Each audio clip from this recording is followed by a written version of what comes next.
Gothic Thursdays back with The Hand by Guy de Maupassant. Guy de Maupassant, Guy de Maupassant. I am so sick of this. Arr! They had gathered in a circle around Monsieur Bermutier, the magistrate, who was expressing his opinion of the mysterious Saint Cloud affair. For a month this inexplicable crime had been the talk of all Paris. Nobody could make head or tail of it.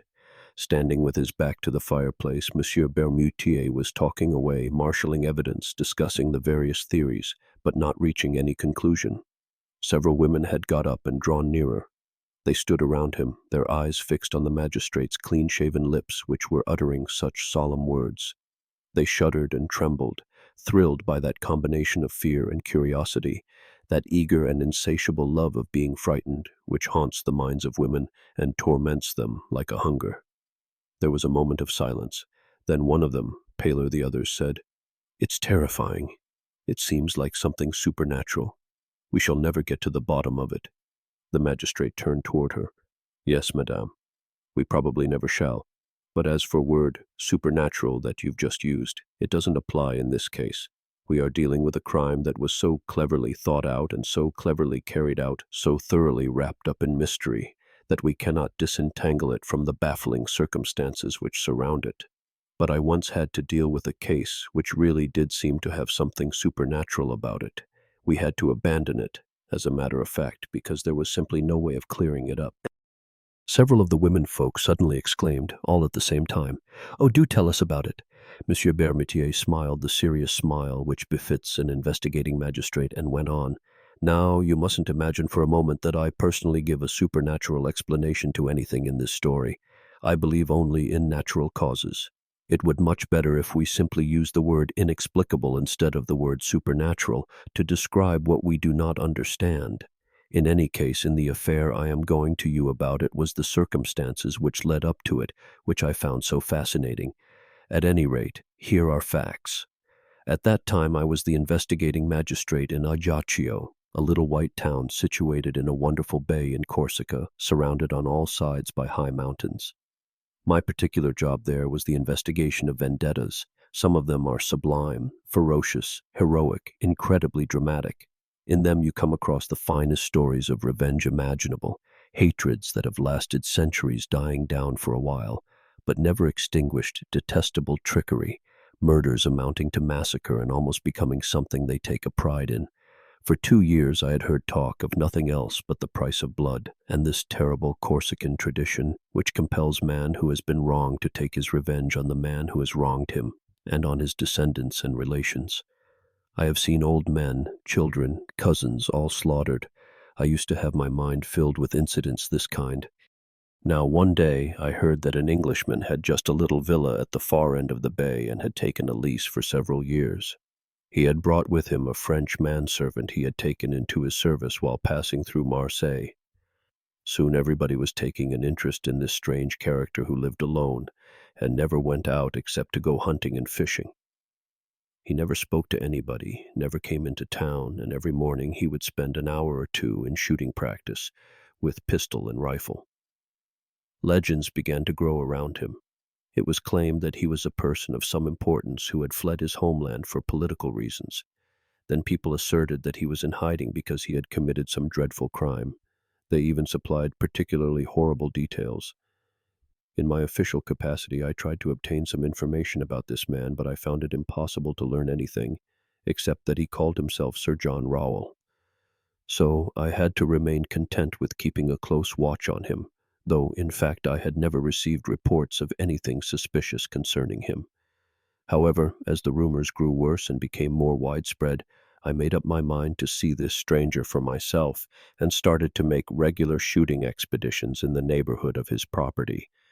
It was a long time before I had my opportunity, but at last it presented itself in the form of a partridge which I shot at and killed right under the Englishman's nose, as it were. My dog brought the bird to me, but I took it straight away to Sir John Rowell and asked him to accept it, at the same time apologizing for having disturbed him with my shooting. He was a big man with red hair and a red beard, tall and broad-shouldered, a sort of calm, well-mannered giant. He had none of the so-called British stiffness, and he thanked me warmly for being so civil, speaking with a strong English accent. During the following month, we chatted together 5 or 6 times.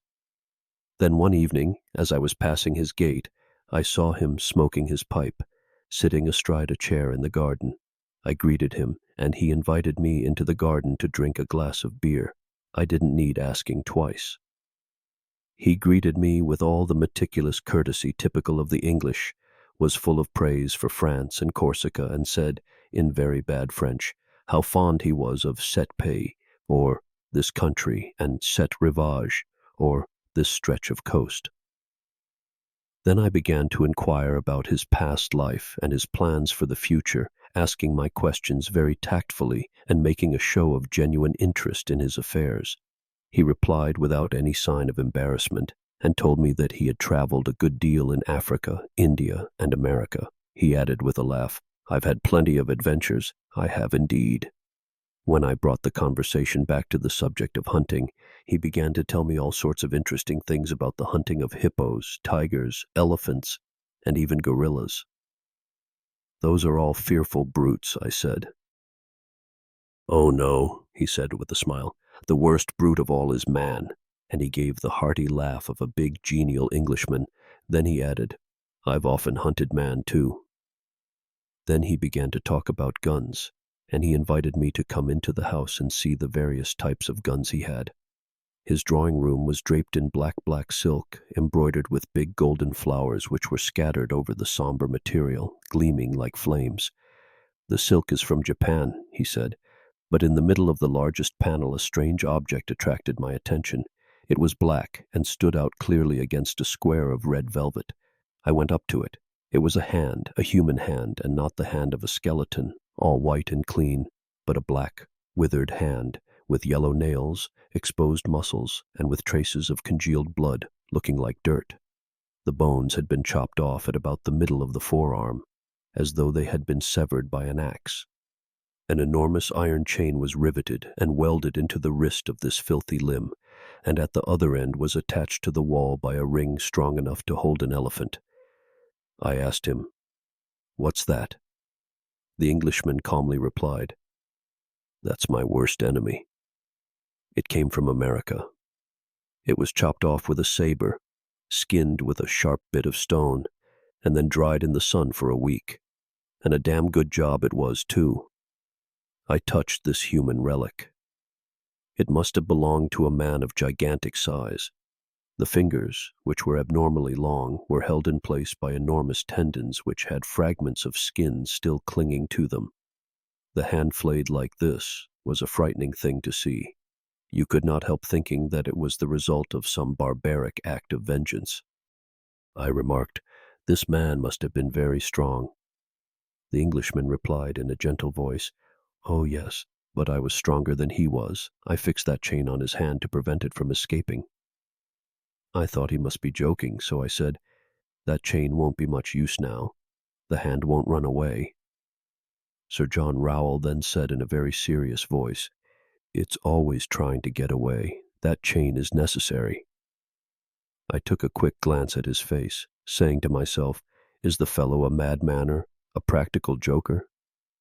But his face remained inscrutable, with its placid, benevolent expression. So I changed the subject and began to admire his guns. I noticed, however, that 3 loaded revolvers had been placed on various items of furniture, as if this were living in constant fear of being attacked. I made several more visits to his home, and then I stopped going there. We had become accustomed to his presence, and people now paid little attention to him.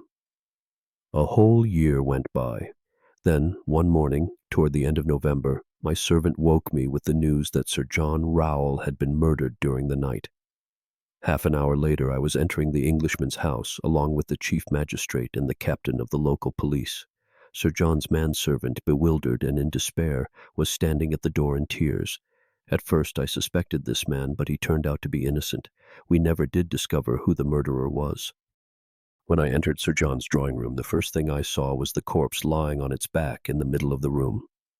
His waistcoat had been torn. A sleeve of his jacket had been ripped away. Everything pointed to the fact that a terrible struggle had taken place. The Englishman had been choked to death. His face was black and swollen. A terrifying sight, and the expression on it suggested that he had experienced the most appalling horror. There was something between his tightly clenched teeth, and in his neck, which was covered with blood, there were 5 puncture marks. They looked as though they had been made by fingers of iron. A doctor arrived. He spent a long time examining the imprints of the fingers in the flesh, and then came out with the strange remark, "You'd think he'd been strangled by a skeleton." A shudder ran down my spine, and immediately I looked at the place on the wall where I had previously seen the horrible flayed hand. It was no longer there. The broken chain was hanging down. Then I bent over the corpse. In his twisted mouth I found one of the fingers of the missing hand. It had been cut off, or rather sawn off, by the dead man's teeth exactly at the second joint. We got on with our investigations, but we could discover nothing. No door or window had been forced. Nothing had been broken into. The 2 guard dogs had not even wakened. Very briefly, this is the statement made by the servant. He said that for the past month his master had seemed very upset. He had received a lot of letters which he had burned as soon as they arrived.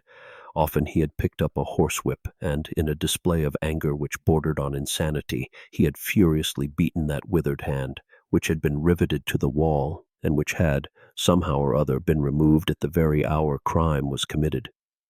Sir John used to go to bed very late, and he would carefully lock all the doors and windows. He always kept firearms within easy reach. Often, at night, he had been heard talking in a loud voice, as though he were quarreling with someone.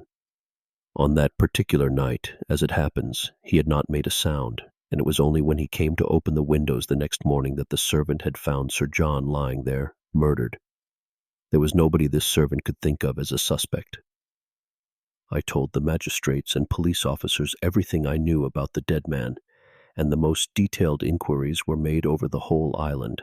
Nothing was discovered. Now, one night, 3 months after the murder, I had a dreadful nightmare. I thought I saw the hand, the horrible hand, running like a scorpion or a spider all over the curtains and walls of my room. 3 times I woke up, 3 times I fell asleep again, 3 times I saw a hideous human relic crawling rapidly around my bedroom, using its fingers as a creature uses its legs. In the morning this hand was brought to me. They had found it in the cemetery lying on Sir John's grave. He had been buried on the island because they had not been able to trace his family. The hand had the index finger missing. Well, ladies, there's my story. That's all I know. The women who had been listening were horrified and looked pale and trembling. One of them exclaimed, "But that's not a proper ending. You haven't given us an explanation. We shall not be able to get to sleep tonight unless you tell us your opinion of what really happened." The magistrate gave his austere smile. "Oh, ladies, I'm afraid I am going to deprive you of your nightmares. I think that the lawful owner of the hand was still alive, and that he came to get back his severed hand by rising the one that remained. The only thing is, I just haven't been able to find out how he did it. It was obviously a sort of vendetta."